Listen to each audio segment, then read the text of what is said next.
Magsitayo ang lahat. Bago natin simulan ang ating aralin, tayo magdasal muna. Sa act, maaari mo bang pangunahan ang ating pangbungad na panalangin? Tayo po ay manalangin sa ngalan ng Ama, ng Anak, ng Espiritu Santo. Amen. Panginoon, salamat po sa panibagong araw na ito upang kami ay matuto. Buksan niyo po ang aming isipan upang lubos na maintindihan ang aming mga aralin. Bigyan niyo din po ang aming mga guro, mga magulang at mga kamag-aral ng lakas ng katawan at isipan na mas sigit namin kailangan sa araw-araw sa panahong ito. Ang lahat po ng ito ay aming dinadalangin sa iyo, aming Diyos Ama. Amen. Magandang umaga, klase. Ako si Mary Kathleen Otigoma, ang inyong magiging guro sa Asignaturang Pilipino. Magandang umaga, Guro. Maupo na ang lahat. Bago natin simulan ang ating klase, maaari ko bang malaman kung may lumiban ba sa ating klase? Ma'am, wala pong lumiban sa ating klase ngayong araw. Mabuti at walang lumiban sa atin ngayon. Bago tayo tumungo sa bagong paksa na ating aaralin, balikan muna natin ang paksang tinalakay kahapon. Ano nga ba ang paksang tinalakay kahapon? Kim? Maaari mo bang sabihin kung anong paksa ang tinalakay kahapon? Ma'am, ang natatandaan ko pong tinalakay kahapon ay ang paksang pandiwa. Magaling! Ang paksang pandiwa. Ano nga ba ang paksang pandiwa? Ma'am, ako naman po. Ang paksang pandiwa ay tumutukoy po yun sa kilos. Parang katulad po ngayon, kumikilos po ako. Yun po ang pandiwa. Magaling! Ang pandiwa ay tumutukoy sa kilos o galaw. Kayo ba mga bata, naigagalaw niyo ba ang inyong katawan? Apo, ma'am! Apo, ma'am! Apo, ma'am! Apo, ma'am! Naikikilos niyo ba ito? Apo! Ngayon, ang pag-aaralan natin ay kaangkop sa ating tinalakay kahapon. Ang mga salitang magkasing kahulugan at magkasalungat. Bago natin umpisahan, mayroon akong hinanda na gawain na makakatulong sa inyo upang magkaroon ng idea sa ating paksang tatalakayin. Okay mga bata, tayo makinig at subukang sumabay sa kantang ating mapakikinggan at mapanonood. Apo! Class. Maganda, maligit, magaling at mahusay. Pabagal o magupad, labis, sobra, eskwelahan, paaralan. Ang mga salitang magkatulad ating pakinggan at pag-aralan ang magkasing kahulugan, pati magkasalungat, maiksi, mahaba, malayo at malapit, maraming kaunti, mabilis, mabagal, mainit, tahimik. Yan ang mga salitang pag-aaralan natin. Ano ang inyong napansin sa inyong panonood? Mama ko po, napansin ko po na nabanggit po ang mga salitang maganda at marikit. Habang kami ay sumasabay sa saliw ng kanta na inyo pong pinanood sa amin. Magaling!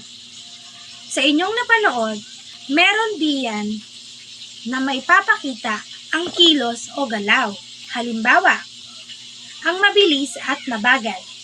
Ang mabilis at mabagal ay ginagawa sa pagtakbo o kaya naman ay sa paglalakad.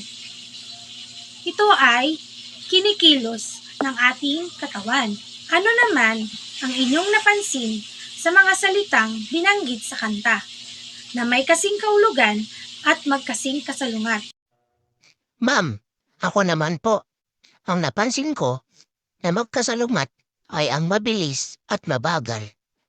At ang maingay at matahimik. Tama. Tama ang inyong mga kasagutan. Salamat sa inyong pakikioperasyon. Ngayon, dadako na tayo. Sa magkasing kahulugan, nabanggit diyan ang maganda at marikit. At sa magkasalungat naman ay mabilis at mabagal.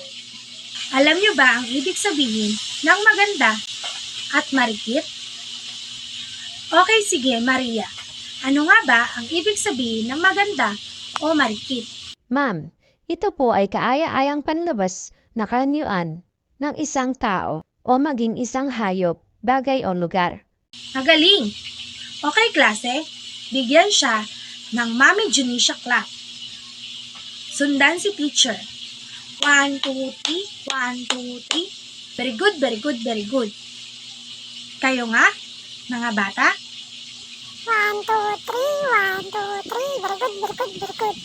1, 2, 3. 1, 2, 3. Very good, very good, very good. Okay, manahimik na ang lahat. Makinig muli sa akin. Iwasan na ang makipag-usap sa katabi. Ituon ang inyong atensyon sa akin. Dahil dadako na tayo sa ating aralin. Ang mga salitang magkasing kahulugan at magkasalungat. Magkasing kahulugan, ang tawag sa pares na mga salita ay magkapareho ang kahulugan. At ang magkasalungat ay ang mga salita na kabaliktaran o kasalungat ng mga kahulugan. Magkasing kahulugan ang tawag sa pares na mga salita ay magkapareho ng kahulugan. Halimbawa, magkatulad, magkapareho. Mainam, mabuti. Matulin, mabilis. Mataba, malusog. Unawain, intindihin. Problema, suliranin. At maganda o marikit. Ang magkasalungat naman ay ang mga salita na kabaliktaran o kasalungat ng salitang may kahulugan. Halimbawa, masaya, malungkot, maputi, at maitim, mabagal, mabilis, araw at gabi, malinaw at malabo, pumasok at lumabas. Yan ang mga salitang magagamit natin sa araw-araw nating pamumuhay. Paano? Tara at gamitin ang mga magkasing kahulugan o magkasalungat sa pangungusap. Sa magkasing kahulugan ay gagamit tayo ng salitang mabilis. Si Lily ay mabilis tumakbo, kung kaya siya ang nanalo sa paligsahan sa karera. Ano ang kasing kahulugan ng may guhit sa pangungusap? Sky. Ano ang kahulugan ng salitang mabilis? Ma'am, ang kasing kahulugan ng mabilis ay matulin. Magaling. Bigyan si Sky ng Mami Junisha clap. 1, 2, 3. 1, 2, 3. Very good, very good, very good. Okay. Maaari na tayong umupo. Gayunpaman, sa magkasalungat naman, maaari natin itong gamitin din sa pangungusap. Halimbawa, mababa ang nakuha kong grade sa Pilipino. Ngunit, mataas naman ang nakuha kong marka sa Ingles. Naintindihan ba, klase? Apo, ma'am. Okay, kung ganon. Dadako na tayo sa ating aktibidad. Maaari bang umayos ang lahat? Ayusin ang mga upuan at damputin ang mga basura sa ilalim na inyong pinagkakaupuan. Tayo'y magsimula ng malinis ang ating kapaligiran. Sa ating aktibidad, ay hahatiin ko kayo sa dalawang grupo. Sa unang grupo, ang gagawin ninyo ay kung paano nyo mailalarawan sa klase ang aking babanggitin na mga salita na may magkasalungat. Halimbawa, paano nyo ba maipapakita na kayo ay malungkot at masaya? Okay, group 1, paano? Mahusay. Ganyan ang inyong gagawin. Ang inyong mga salitang ipapakita sa amin ay parte ng magkasalungat ay mabilis, mabagal, tahimik, maingay, mainit, malamig, pataas, pababa, matamis, maasim, gutom, busog. Nakuha ba? Unang grupo? Opo, ma'am. Okay, dumako naman tayo sa ikalawang grupo. Ang inyo namang gagawin ay nakapaloob ang magkasing kahulugan. Ang inyong mga salitang gagawa ng pangungusap ay mataba, malusog, maganda, marikit, eskwelahan, paaralan, mabagal, makupad, labis, sobra, unawain, intindihin, problema, at suliranin.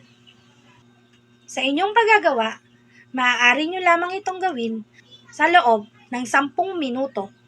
Okay, klase?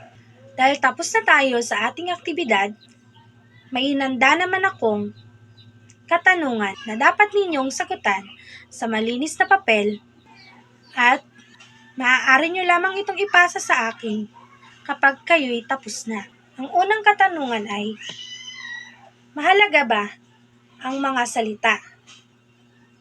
Pangalawang katanungan naman ay, mabuti ba na magamit ang mga salitang magkasing kahulugan at magkasalungat sa pangungusap?